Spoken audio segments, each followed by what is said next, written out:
Well, hello, and welcome into Fantasy Baseball today, Tuesday, April 9th. Frank Stampfl joined by Scott White. Today on the show, we're going to recap all of Monday's action. We have three struggling pitchers. Going to take a closer look at those three hitters who might be breaking out, and big, nasty Nestor Cortes bounce back. But, of course, there's only one place to start. Scott, is this some kind of sick joke after everything we spoke about on yesterday's podcast? What is happening? Another pitcher injury. On Monday, Framber Valdez was scratched from his start after experiencing, you guessed it, soreness in the top of his left elbow after playing catch. He's been sent back to Houston to be evaluated by team doctors. Both Joe Espada and Astros GM Dana Brown have downplayed the level of concern, noting Valdez hasn't yet been placed on the IL. We're waiting to learn more, Scott, but this is just insane. It feels like we're averaging a pitcher per day, losing a pitcher per day in fantasy at this point. Yeah, we can't keep that pace up for very long. It's true. We don't know much about this, obviously. It's hard not to fear the worst given what we've seen, given the weekend we're coming off of and what we saw really in the build up to the season as well. That the Astros are downplaying it, I don't think for those in those other cases there were many attempts to downplay it. So I don't know, maybe that's encouraging. But yeah, it's hard not to fear the worst and to expect the worst, frankly. So we'll just have to wait and see. That's exactly what we'll do. Wait, see what happens with Framber Valdez. Hopefully Justin Verlander is back soon, but we do have some updates on other pitchers who are rehabbing, and it sounds like we could get some help coming here soon in fantasy baseball. God knows we need it right now, Scotty. All right, let's get into the rest of Monday's action. That ball had a family! That ball did have a family. Elly De La Cruz, I just want to start there. That was the call from last year. I think it was Elly's first home run, but my goodness, what a game for Elly De La Cruz here on Monday. 3 for 4 with 2 socks into shoe. One of those homers was an inside the park home run, added 2 RBI, 4 runs scored. The home run that went over the wall, it went well over the wall. 112.3 exit velocity, 450 feet. He's off to a nice start. Elly De La Cruz, 297, 2 homers, 6 steals, and he's doing all of that, Scott, with a 41.5% strikeout rate and a 60% ground ball rate. So, man, imagine if this guy ever improves on the things that we were concerned about coming into the season, right? Yeah, imagine. He's going to have to shave probably 5-6 points off that strikeout rate, probably, just to... At least. Well, I mean, more would be better, but to be a high-end fantasy asset, I would think he'd need to have no more than a 35% strikeout rate. Still early, that obviously could still happen. It's hard to celebrate this as the big game that obviously the stat light that it doesn't seem as good as the stat line because of the inside the park home run. That's what I'm trying to say, which was basically a soft single to center field that got misplayed by Sal Frelick and makes the final stat line look more impressive than maybe he deserved. But he still had a long home run. He still stole a base, his 6th. That's an incredible steals pace.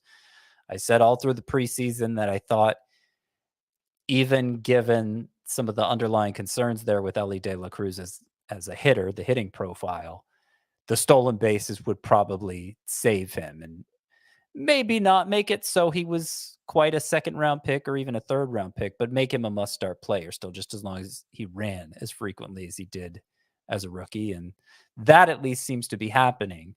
Whether he can take that big step forward as a hitter and live up to that 2nd, 3rd-round price tag remains to be seen.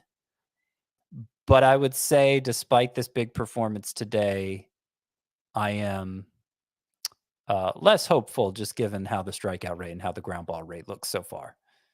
I will point out with the Reds, they are off and running so far as a team. They lead baseball with 22 stolen bases. Does not look like they're going to slow down anytime soon between Elly and Will Benson and Spencer Steer, these guys just look like they're going to run and run. The Nationals, second in baseball with 20 steals. We'll talk about one of their players a little bit later on. Scott, who was your player of the night?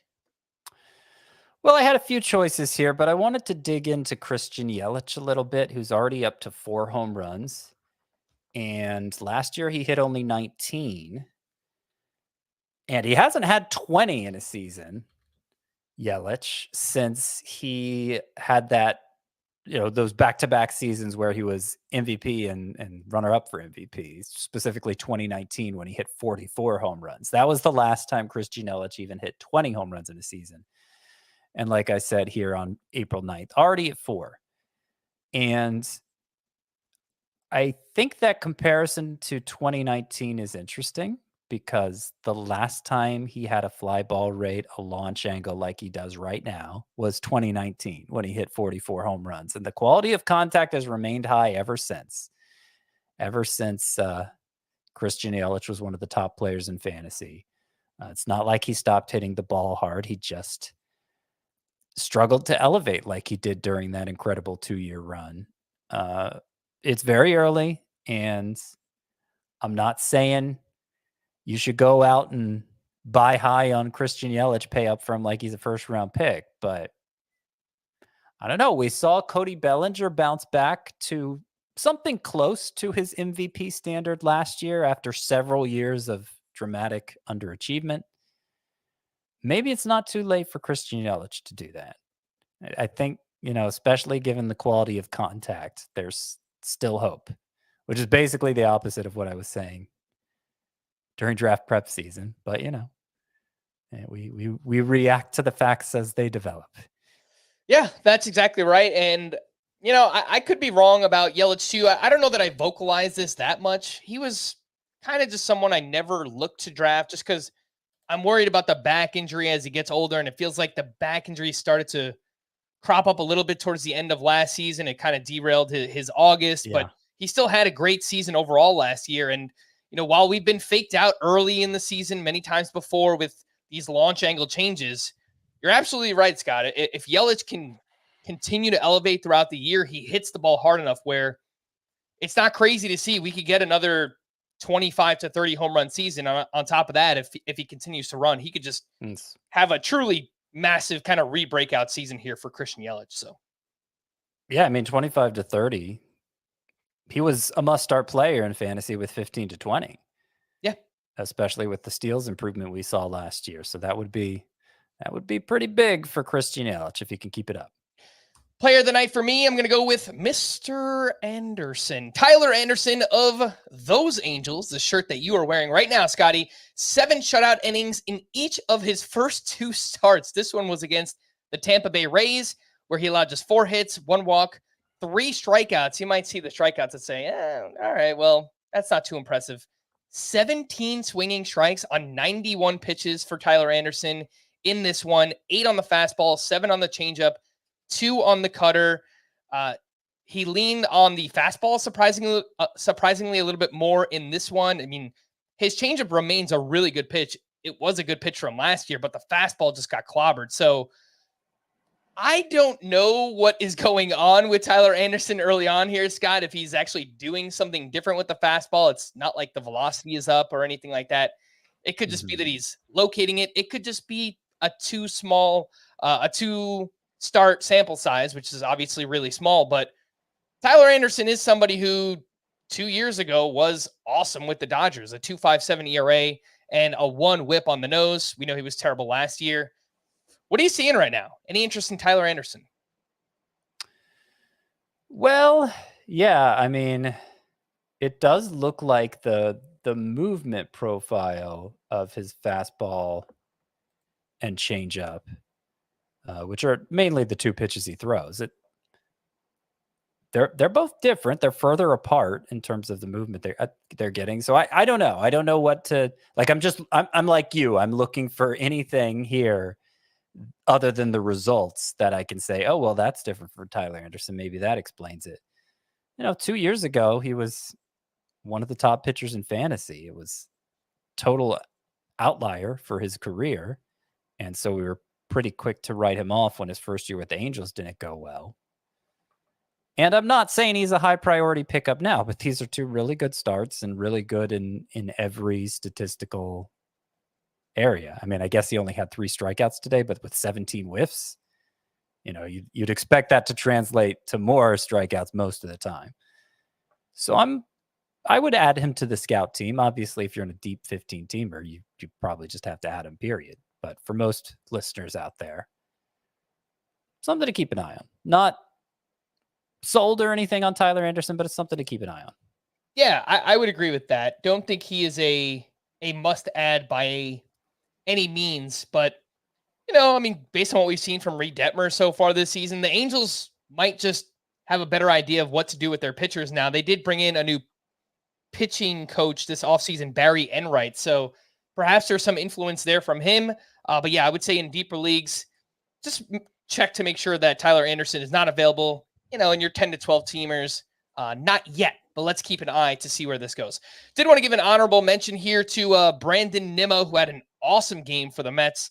4 for 4 with a double dong, 5 RBI in this game. He had 3 hard hits, all 3 over 108 exit velocity. Mm-hmm. And he needed it, Scotty. Was batting 103 in his first 8 games.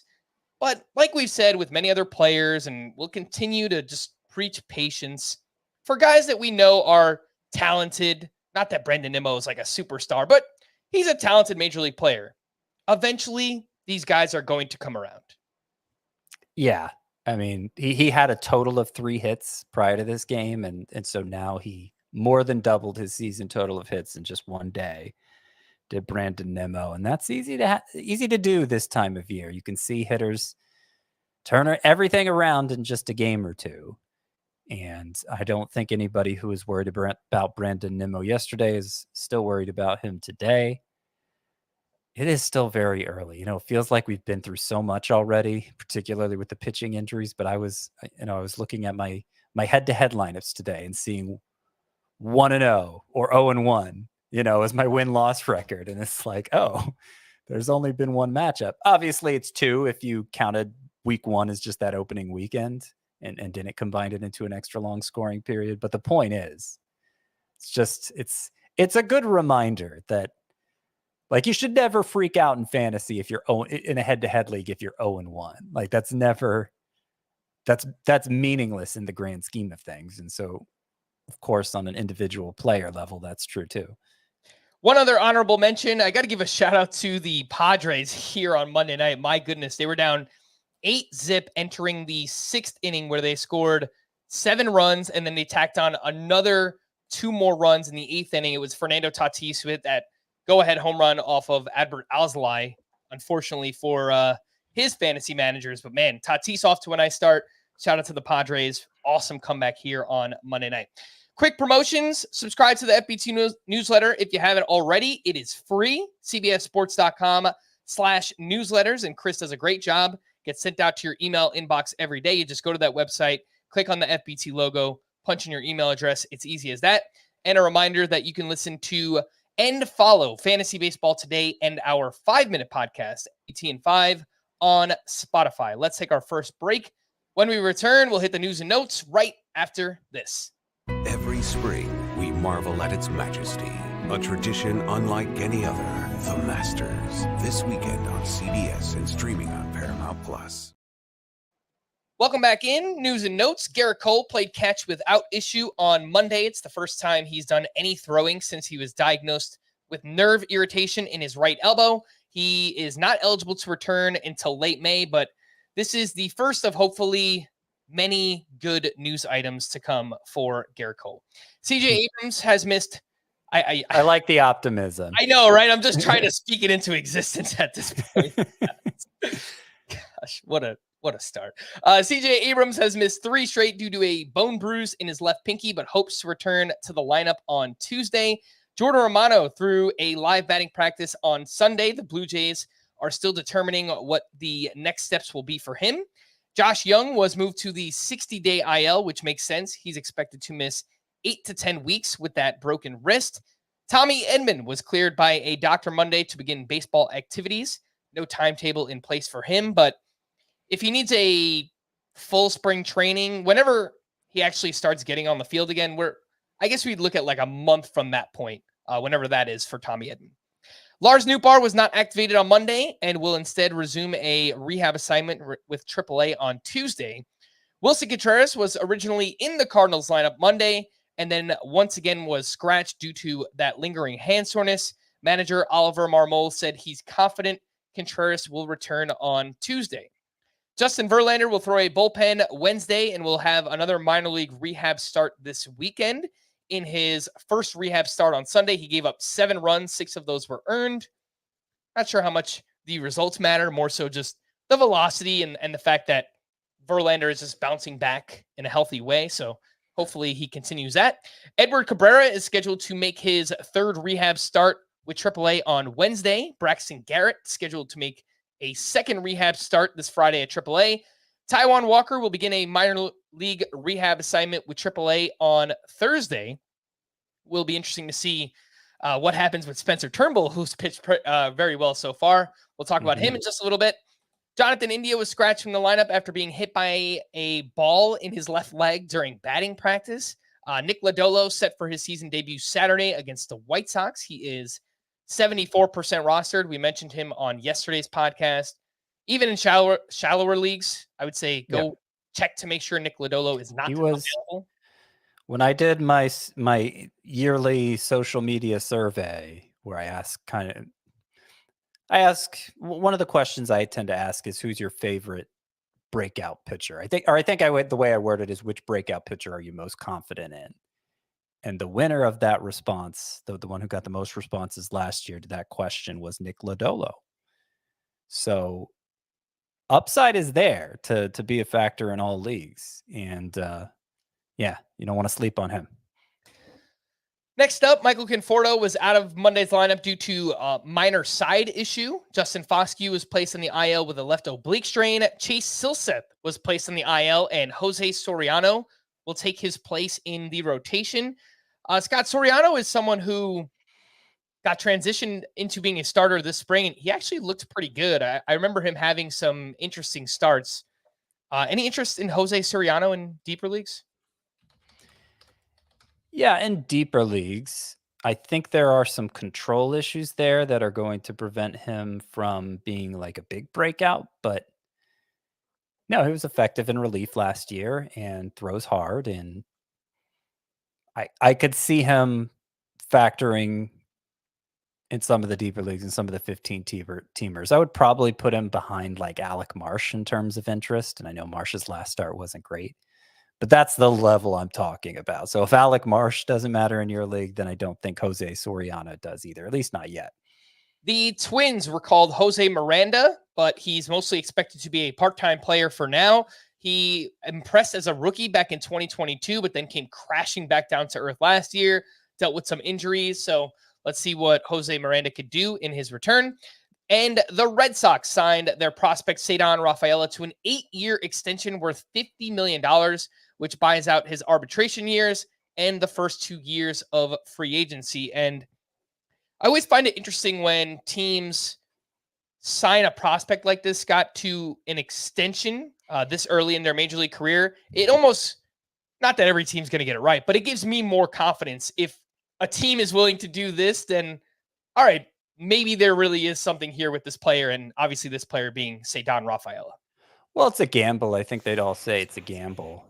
I think why the Red Sox are willing to make this gamble is because Rafaela provides so much defensive value. In a worst case scenario, maybe he's a super utility player who is your best defender in both center field and maybe shortstop. And that'll mostly return the value here on this investment.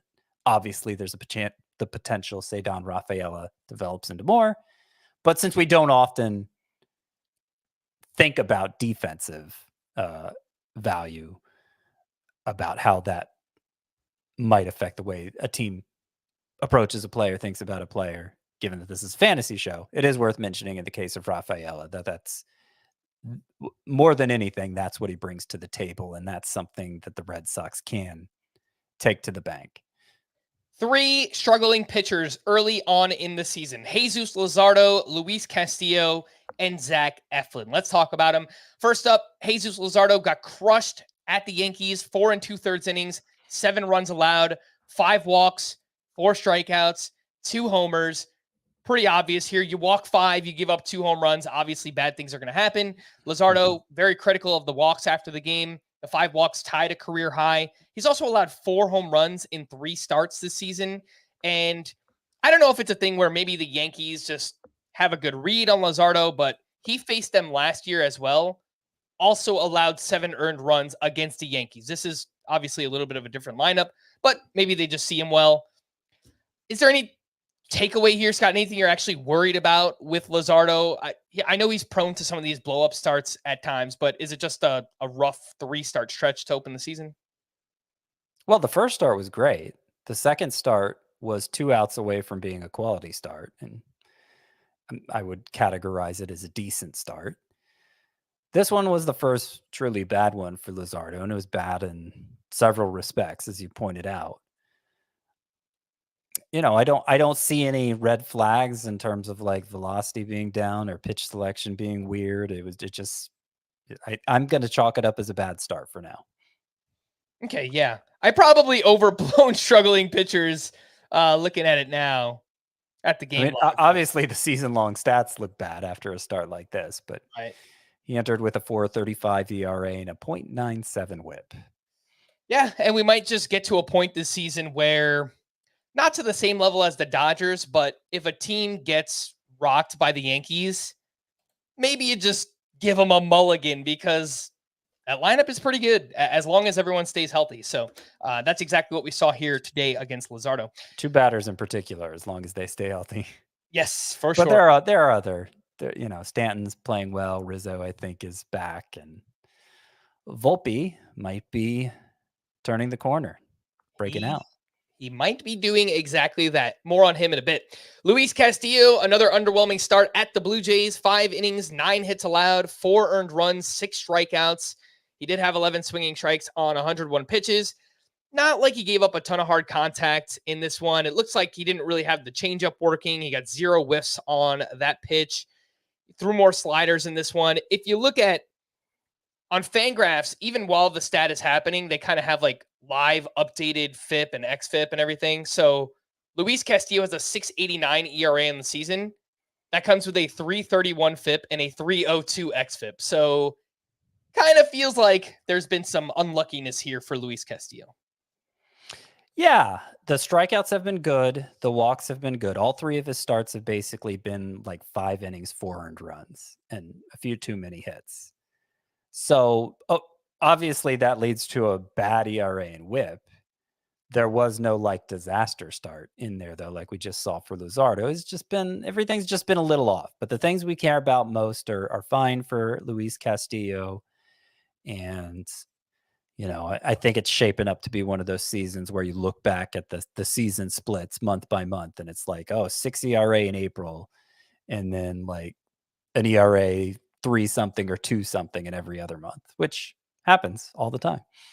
Yeah, and speaking of just 3 starts so far collectively for Castillo, he has a 4.51 BABIP against. That just isn't going to last. So, and I say like I'm already condemning him to a 6 ERA in April. It's April 9th.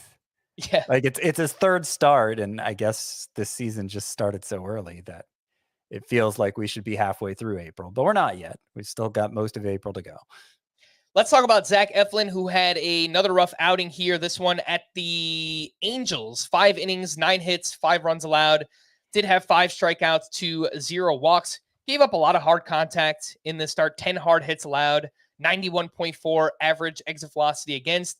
Really leaned into his curveball in this start. It was his most used pitch, 37% usage, but I just don't know that he had much else working. It looks like the cutter and the 4-seam didn't really have much. The cutter velocity was down almost 3 miles per hour in this start for Zach Eflin. I know you expressed some concern after his first start, Scott. How are you feeling now after 3 so far? Well, the concern after Eflin's first start is that he threw his curveball only 10% of the time, and that's the pitch that kind of made him into what he is. But here in this 3rd start, which also wasn't good, the curveball was his most thrown pitch. It was up near 40%, as you pointed out.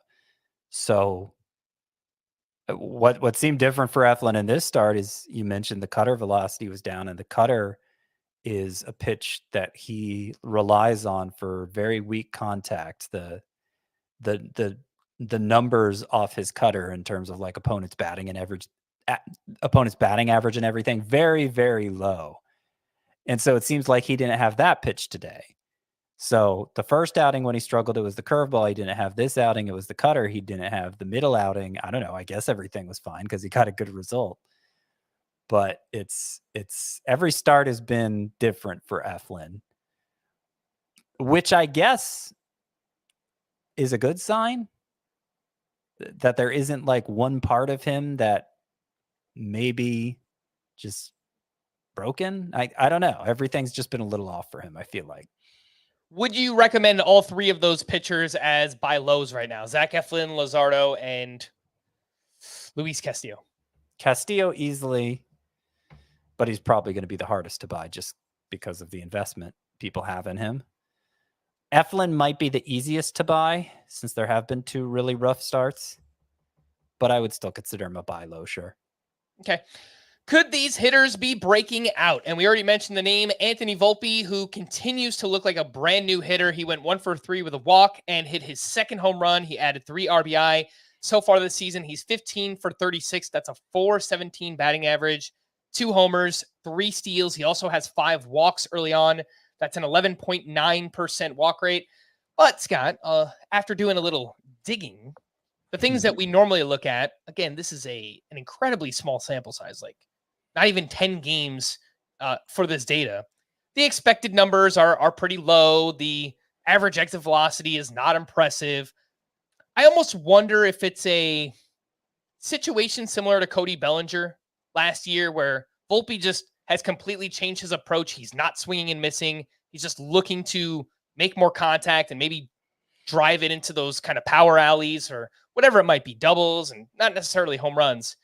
What do you think? What is your early take here on Anthony Volpe? Could he be breaking out? Yeah, I think he absolutely could be breaking out. This was his first barreled ball, the home run he hit. He actually had another home run this year that somehow wasn't a barreled ball. So that's interesting. It's a little weird. It's a little weird that there haven't been, as good as his numbers are, that he hasn't hit the ball with much authority. That happens every year for guys like Jose Altuve. It's not unheard of that Volpe could take on that kind of profile, but it is rare enough that you don't want to just casually be like, oh, I guess that means that's that Volpe's just doing the Jose Altuve thing and he's going to be fine. Overall, I'm encouraged. It's a better angle for hits, flatter swing in the zone more. The plate discipline's been good. If his exit velocity readings look like this all season long, then we could run into trouble. But I don't think they'll look like this all season long. All right. Again, that is Anthony Volpe, who's off to a tremendous start. I guess on the flip side, if somebody is willing to pay, I don't know, top 50 overall value for Anthony Volpe right now, is that something you would try to sell high on? I mean, sure. Top 50. That's that's pretty high. That's like Mike Trout. Yankee fans could be pretty crazy sometimes. Speaking from, experience. But yeah, look, if you can get a top 50, I don't know how realistic that is, but people just, they kind of overreact every which way early on in the season. Not that you need to just try and sell Volpe because, again, he might just be breaking out. So just thought I'd bring maybe somebody drafted Trevor Story as their starter, or maybe the draft was earlier and they drafted Matt McClain as their starter, and they're really in a desperate spot at shortstop. That might be who you dangle Anthony Volpe to, with the understanding that like he may well be breaking out and you don't want to undersell him. But if you can take advantage of his hot start and, like you're saying, get a big return for him, then it's something to explore. The rest of the hitters on this list, potential breakouts, they are all waiver wire options as well. So let's just run through the names. Will Benson had another huge game, 2 for 3 with a sock and a shoe. He has 2 home runs, 2 steals early on the season. like his teammate, he's also striking out quite a bit, but he's hitting the ball very hard. He's playing against lefties. I think there's lots to like with Will Benson. Brett Baty, 3 for 5 with a run scored. He has multiple hits in 3 of his last 4 games, and obviously comes with tons of prospect pedigree. Brandon Marsh, 2 for 4 with his 3rd home run of the season, and he's hitting well early on. He's hitting the ball really hard too. He did so last year as well, and I guess it just kind of, went under the radar a little bit, but a 91.3 average exit velocity for Brandon Marsh last year, it's pretty damn good. Go ahead. All right, I thought you were gonna jump in there, but the other 2 names here, Bryce Terang, who continues to hit so far, 2 for 4 with his first home run, 4 RBI, 2 runs scored. We know he has the 7 steals as well. And then there's Taylor Ward, who I know he's been around for a while, but he's never actually just put it together and had that breakout season. He went 3 for 5 with 3 RBI and his first steal. So lots going on here, Scott. Taylor Ward, Bryce Terang, Brandon Marsh, Brett Baty, Will Benson. Could any of those names be breaking out?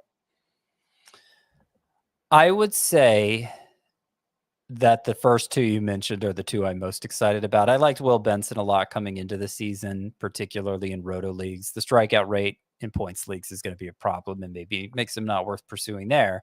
But the power and speed, I think, are legitimate for Will Benson. And with all the injuries, his playing time has been close to every day. He's played against lefties more often than Jake Fraley has, for instance. The starts against lefties might bring his batting average down, but I think you'd still rather him play than not for the totals he could provide. And so far, so good for Will Benson. But maybe the one I'm even more excited about, given his ability to outperform his draft status, is Brett Baty, whose strikeout rate is like 20% so far, well down from his rookie season. And although the exit velocities were low, sort of like Anthony Volpe, and that's more out of character for Brett Baty. We've seen him hit the ball very hard in the past. He hit two of his 3 hits were hit very hard in this one. I believe they were both 104 miles per hour on this 3 for 5 day for Brett Baty. And that's got his batting average up to 333 now. Again, with that reduced strikeout rate. So he might be showing early signs of a breakout here. We know the upside is tremendous. And yeah, a lot of reason to. One of the hits was actually 105 miles per hour for Brett Baty. Even better. Yeah, so good game for him. I'm excited about him. I think if you need third base help, maybe you lost Josh Young, it's worth looking into whether Brett Baty is available. As for the others here, Brandon Marsh, yes, he does hit the ball hard. He strikes out a lot, and he doesn't play against lefties. I don't think that's changed this year. I have to admit, I haven't looked. He sat out a few games for sure, and my guess is those would be against lefties. Yeah, he started against 2 of the 5 lefties the Phillies have faced. Okay. So that's a little more than we've seen in the past. But I'm still, like, if it's between him and Will Benson, I definitely lean Benson. I think the upside is higher, and I think the playing time will be higher. Bryce Terang, I'm not that interested in all. The home run he hit here on Monday was his hardest hit ball of the year, but he doesn't hit the ball very hard in general. And I remain skeptical, even though he continues to deliver here in the early going. Taylor Ward, yeah, I mean, maybe there's something there. I think if the Angels end up running more and he's a part of that, he got his first stolen base here on Monday. We've seen Mike Trout. He has 2 stolen bases already. If they can be double-digit steal guys, and I guess Ward especially, if he can get like 15 to 20 steals, then that could be a game changer for him.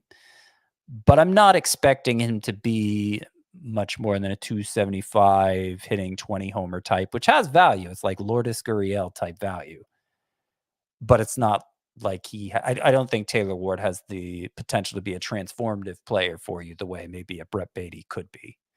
The only thing I would add on Bryce Terang, I agree in a vacuum, he doesn't hit the ball hard. Entering this game, it was an 87.4 average exit velocity, but that is still much better than last year. I don't know if that's actually a good thing or not. Maybe it just proves how poorly he hit the ball last season. But last year it was 85.5 miles per hour. So he's up almost 2 miles per hour. We know he's off and running. How much power, how much batting average can he provide? I would say in category leagues, I wouldn't want to leave Bryce Terang on the waiver wire right now. But that's just assuming you have a roster spot to mess with. I'm not going to drop anybody of value to make sure I get Bryce Terang on my team. Any interest in these other three waiver wire hitters, Scott? They just all did something of note. I would say more so for deeper leagues than anything. Trey Lipscomb of the Nationals, 3 for 5 with 3 steals in this game.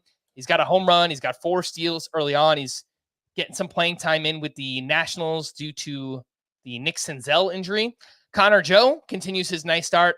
I swear, I'm not just bringing up his name, Kokomo Friday. He's legitimately off to a nice start. 2 for 3 with a walk, a double, 2 RBI. He's batting .324. He's got a homer. He's got a steal. He got the start on Monday against a righty. He had really only been playing against lefties to this point. So I don't know, maybe earning a little bit more trust from his manager. And Charlie Blackmon continues his nice start. 2 for 4 with a walk, a triple, and his first home run of the season. Any interest in those, Scott? Blackmon, Joe, and Lipscomb? Not much interest in Lipscomb or Joe. We've done the Connor Joe thing before, and it doesn't end well. And I mean, he's hot, but I think that's all that's happening there. And that's partly why he's getting as much playing time as he is. Charlie Blackmon, I think, is the most interesting here. He's the leadoff hitter for the Rockies, who, of course, play half their games at Coors Field. They're not a very good team. They're not a very good lineup, but when you're playing games at Coors Field, special things can happen. And I think anytime the Rockies are playing there, Charlie Blackmon probably deserves to be starting for somebody in your league. It might be a situation where you're starting him at home and sitting him on the road. And I understand that when it fit with every team, not everybody has the bench space to handle a player like that. But overall, for being only 31% rostered, less than Connor Joe, in fact, I would say Charlie Blackmon is undervalued. I see Charlie Blackmon in many sleeper hitter articles in the future for Scott White. If that roster rate remains where it is, that may well be. Let's take our final break. When we return, some other waiver wire pitchers from Monday's action. We'll talk about those right after this. The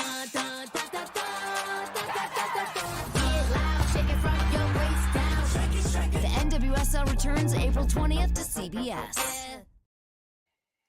Welcome back in. Let's run through some of the waiver wire pitchers. And Spencer Turnbull looked good once again this start at the Cardinals. 6 shutout innings, 2 hits, 1 walk, 6 strikeouts. Had 12 swinging strikes on 82 pitches. And he's throwing a new sweeper this year. He used it a ton in this start. 38% usage.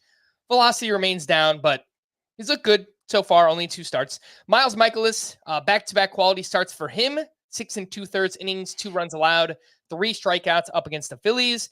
We spoke about Tyler Anderson earlier on. Trevor Williams, solid at the Giants. 5 innings, 1 run, 3 walks to 2 strikeouts.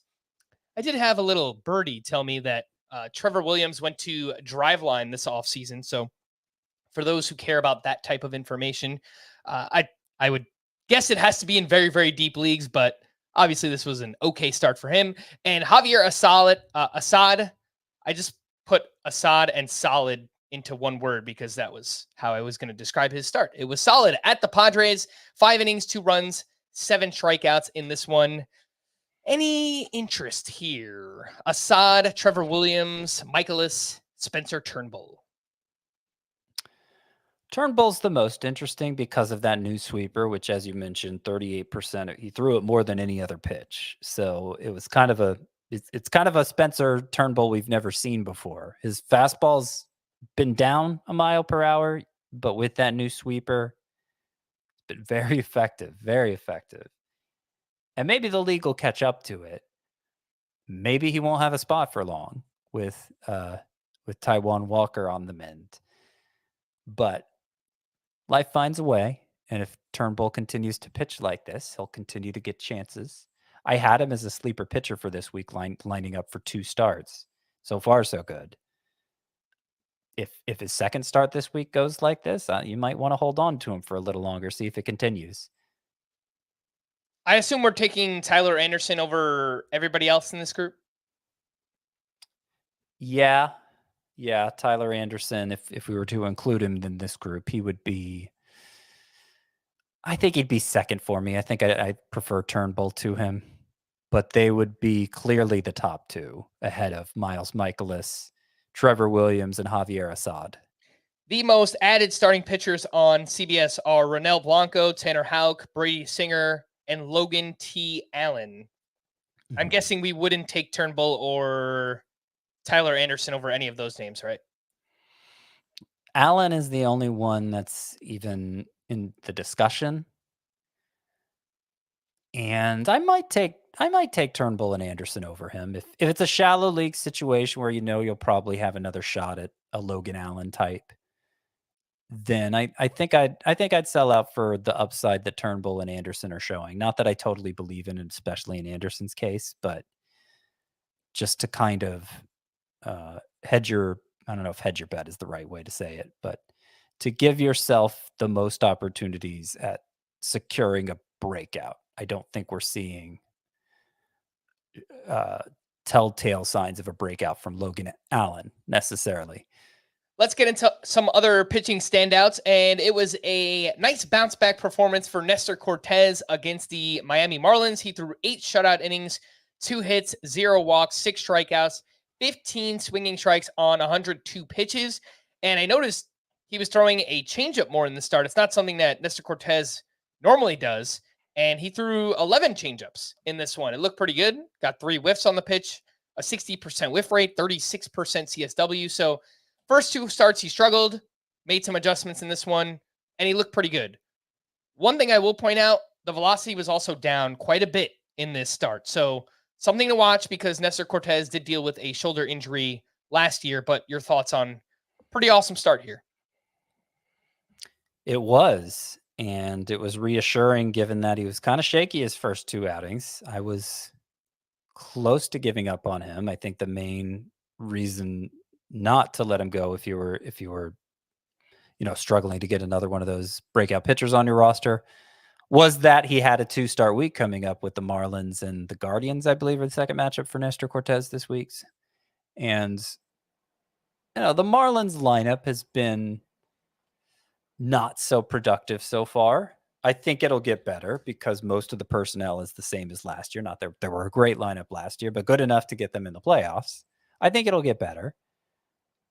But they're I guess a matchup to exploit right now while they are struggling so. And Nestor Cortes took advantage. The swinging strikes especially stand out as being, I think he only had like 3 in his last start and he got 15 this time. Obviously he was very good for fantasy 2 years ago. Injury plagued season last year.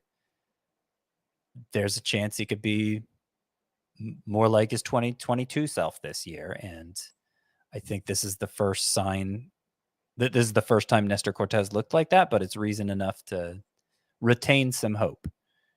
Jose Barrios is off to a hot start, and this one was against the Mariners, 6 2/3 shutout innings with 6 strikeouts, had 13 swinging strikes on 101 pitches. 9 of those came on the slurve, which was awesome in this start. A 50% whiff rate, 46% CSW on that pitch.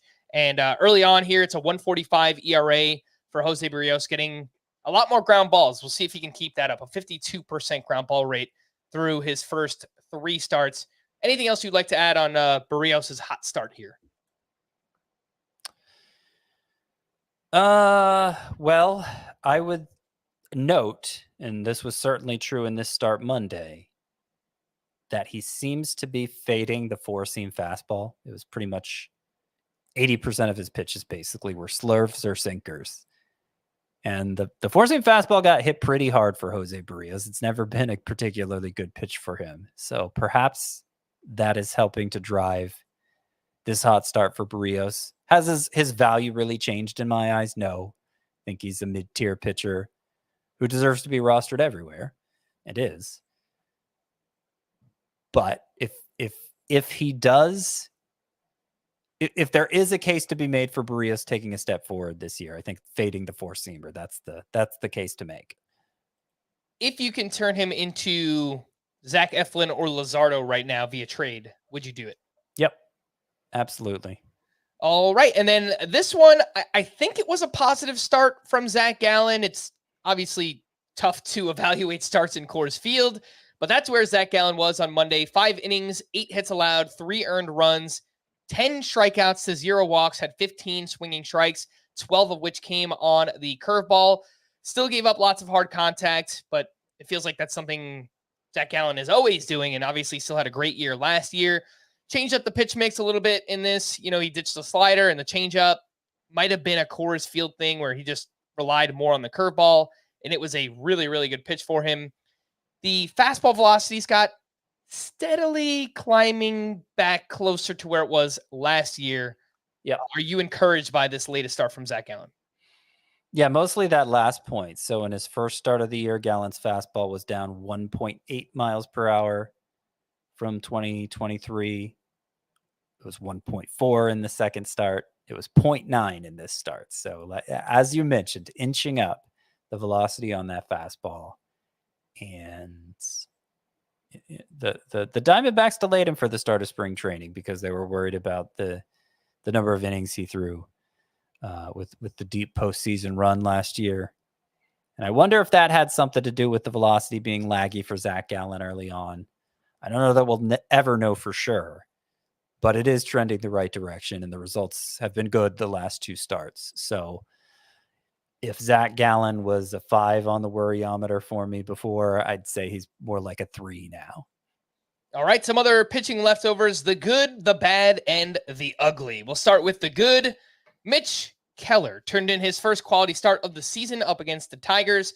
6 innings, 2 runs, 9 strikeouts in that one. James Paxton turned in a quality start at the Twins. 6 innings, 3 runs, 4 strikeouts there.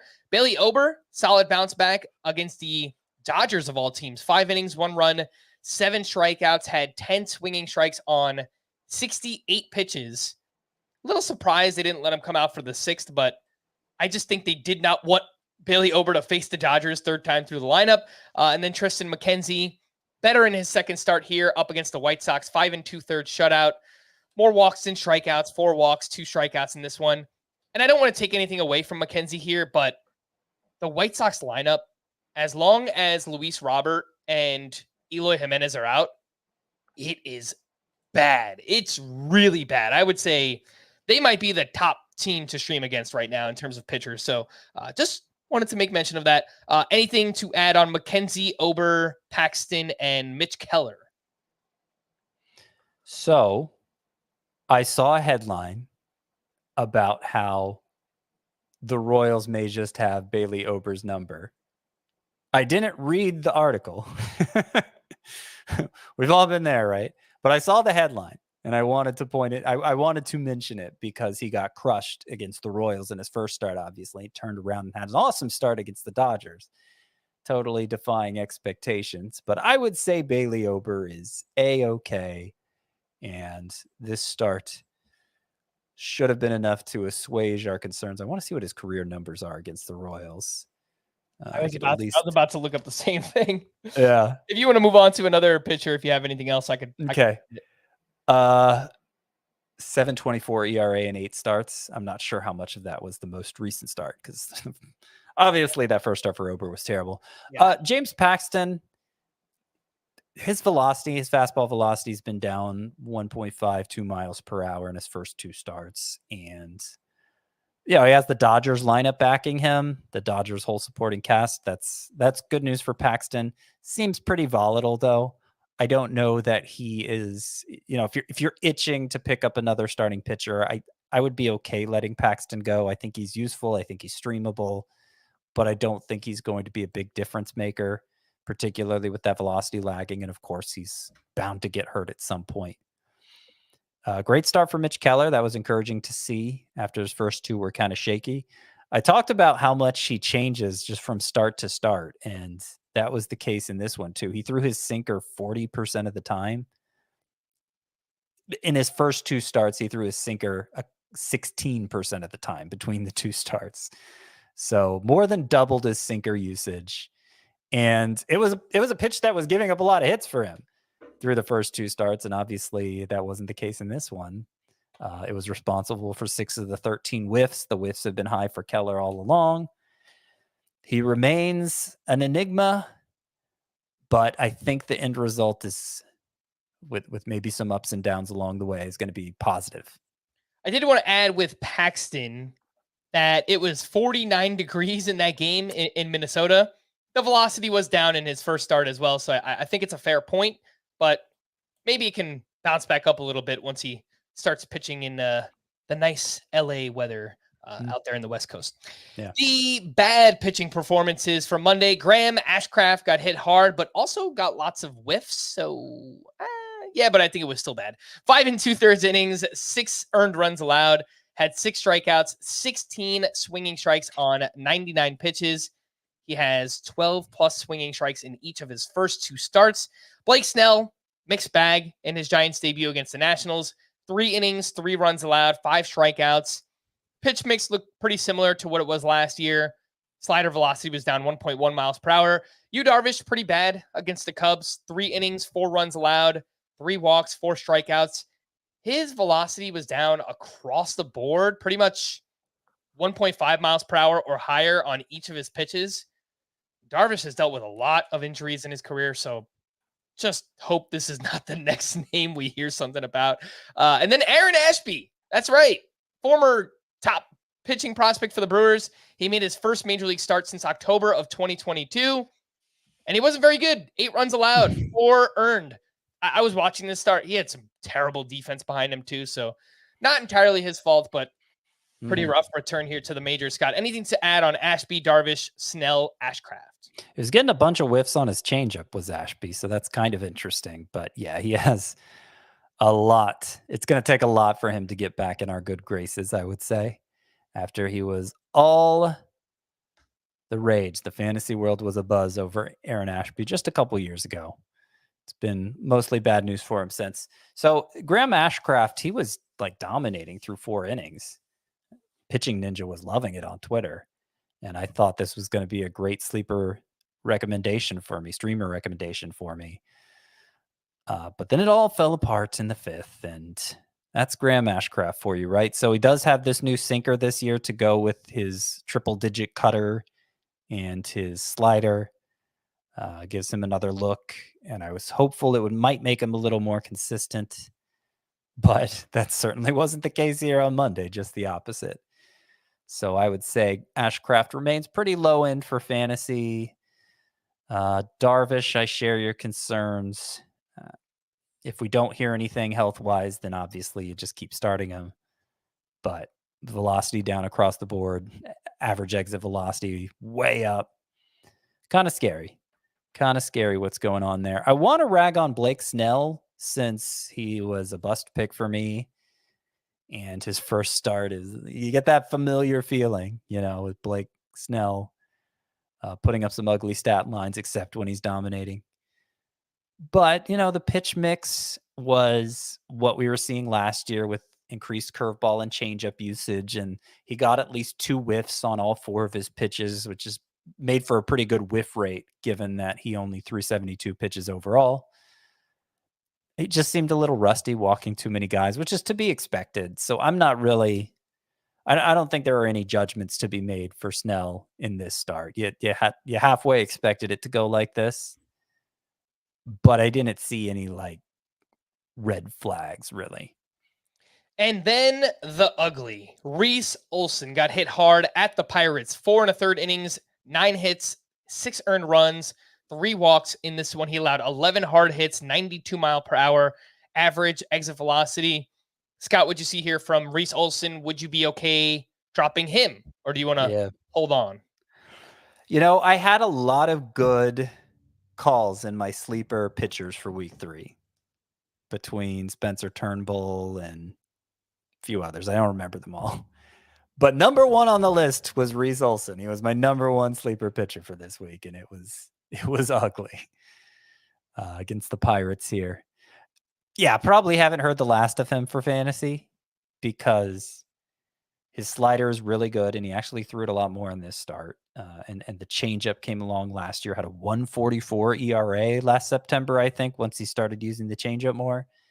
Obviously, his first start this year was good, but this start was so bad for Reese Olson that you put him on waivers, nobody's picking him up in leagues 12 teams or fewer. So I think that's safe to do.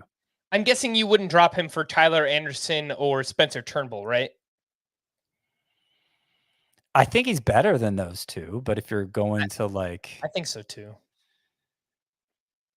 Like if you wanted to take a flyer on one of them, again, I don't think anybody's going to pick Olsen up. So that gives you an excuse to try it.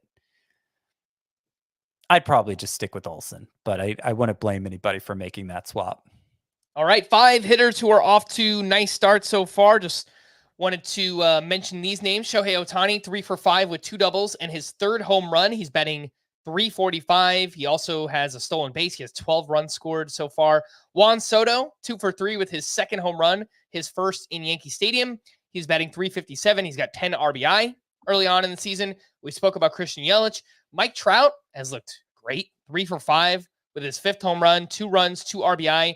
The 5 home runs are tied with Mookie Betts, Tyler O'Neill, and one other name, Marcell Ozuna, who went 2 for 5. Hit his 5th home run. He is batting .325 early on with 12 RBI. Anything to add, Scott, on Ozuna, Trout, Soto, Ohtani? Obviously, those last 2 names are first-round picks, but anything on Trout, Ozuna? Other than what we've already been saying, Trout looks healthy, and he looks like Mike Trout, and he's running more, and I think he was a great value in drafts. That's why I ended up with so many shares of him. Maybe he'll get hurt at some point and miss a month. Maybe he'll get hurt at some point and miss 2 months. But he may just justify a 4th round cost, 5th round cost, maybe in some leagues. Anyway. And Ozuna, we're still seeing good Ozuna.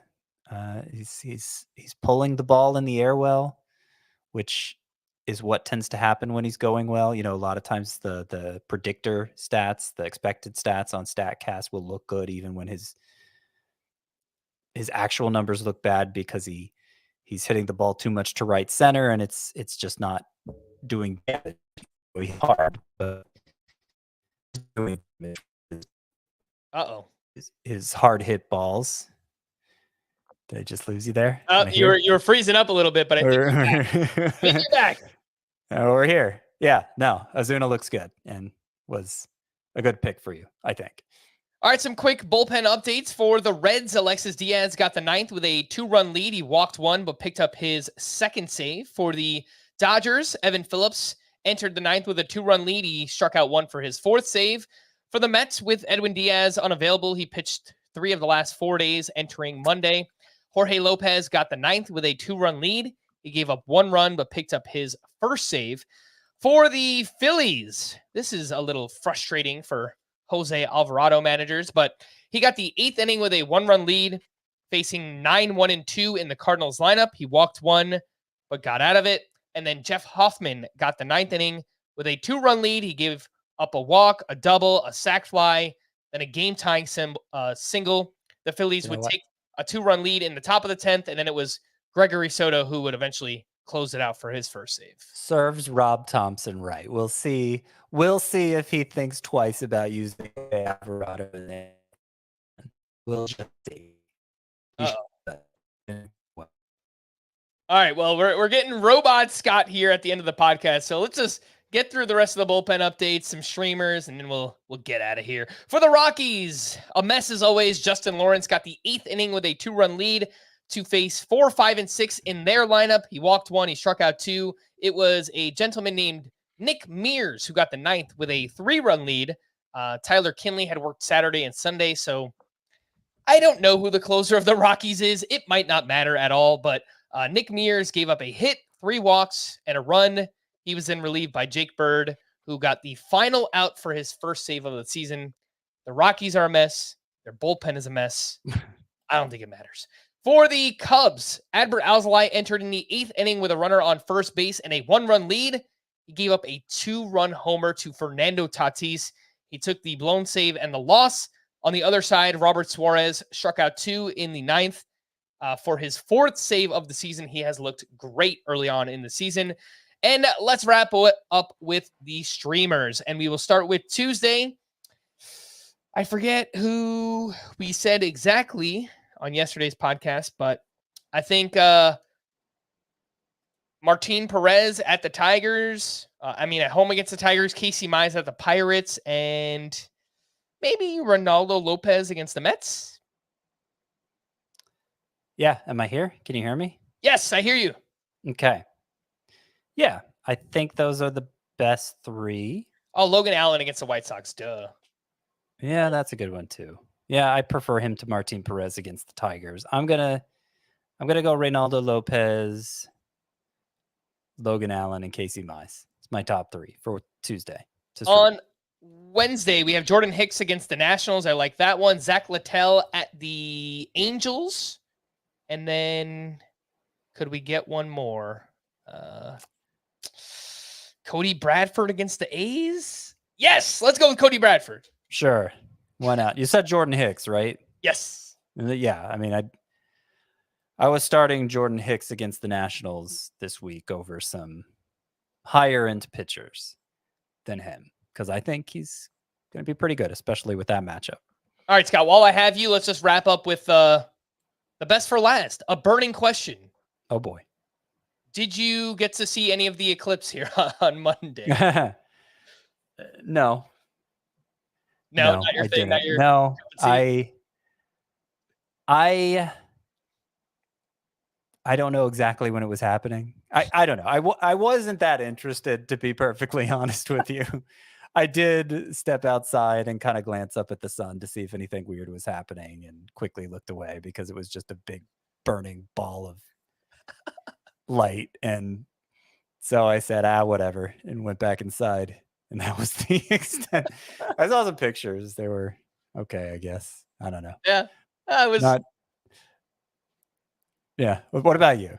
It was pretty cool. I mean, I wasn't that into it, but then as the day kind of went along, I was like, all right, let's see what all this fuss is about. My mom was driving home from work. She brought me the UV glasses that you need to look up at it and stuff. So like, all right, I got the glasses. I might as well take a gander at it. It was pretty cool. But would you have taken a week off work and traveled across the country to get a better look at it? Because that's, I'm not here to harsh anyone's buzz, right? But I don't know. I could think of better uses for my vacation time than that, personally. Well, I didn't do it, Scott, because I wanted to, and I frankly needed to be here with you to do the podcast. Yeah, of course. That is what we did instead. We're going to wrap there. For Scott, I am Frank. Thanks as always for tuning in to Fantasy Baseball today. Please make sure to follow and leave a 5-star rating on Apple or Spotify. And we will be back again tomorrow. Bye-bye.